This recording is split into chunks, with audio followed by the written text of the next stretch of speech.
महाराष्ट्र के पुणे में जागरूकता से एक परिवार डिजिटल अरेस्ट में पैसे गंवाने से तो बच गया, लेकिन दिल्ली में डिजिटल अरेस्ट में करोड़ों रुपए गंवाने वाले एक व्यक्ति के मामले में एक ऐतिहासिक फैसला आया है जो आप सबको पता होना चाहिए।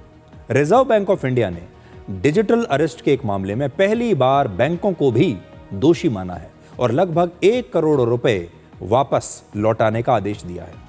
पिछले साल दिल्ली में अगस्त से लेकर सितंबर के बीच 78 वर्ष के बैंक के एक रिटायर्ड अधिकारी नरेश मल्होत्रा डिजिटल अरेस्ट के शिकार हुए थे। इस दौरान उनसे साइबर ठगों ने 22 करोड़ 92 लाख रुपए लूट लिए। सोचिए, 22 करोड़, लगभग 23 करोड़ रुपए लूट लिए।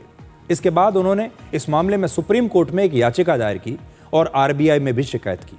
आरबीआई की जांच में पता चला कि जिन 5 बैंकों के अकाउंट्स के जरिए ये धोखाधड़ी की गई, उनमें से कई खातों में केवाईसी नहीं किया गया था और कई खाते फर्जी थे और ये बैंक की गलती है।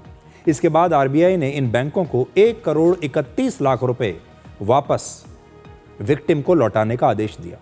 आरबीआई ने बैंकों के अलावा नरेश मल्होत्रा को भी इसके लिए जिम्मेदार माना है, क्योंकि वो खुद ही बैंक में जाकर पैसा ट्रांसफर कर रहे थे। इसलिए सिर्फ 1 करोड़ 31 लाख रुपए ही लौटाने का आदेश दिया गया है, पूरे 23 करोड़ नहीं।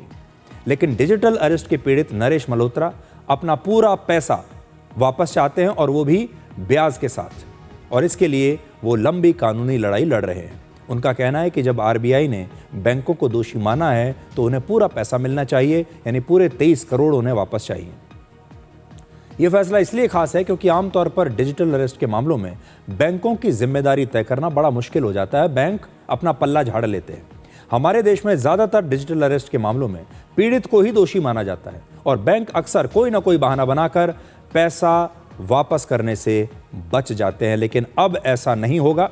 अगर आप भी डिजिटल अरेस्ट के या इस प्रकार के ऑनलाइन धोखाधड़ी के शिकार हुए हैं तो आपको भी कानून का सहारा लेना चाहिए और उन बैंकों को भी दोषी जरूर बनाना चाहिए और ये अपील करनी चाहिए कि बैंक आपका पैसा वापस दे, और बाकी आपके केस में जो मेरिट होगी वो अदालत जरूर देखेगा और उसके आधार पर अपना फैसला सुनाएगा।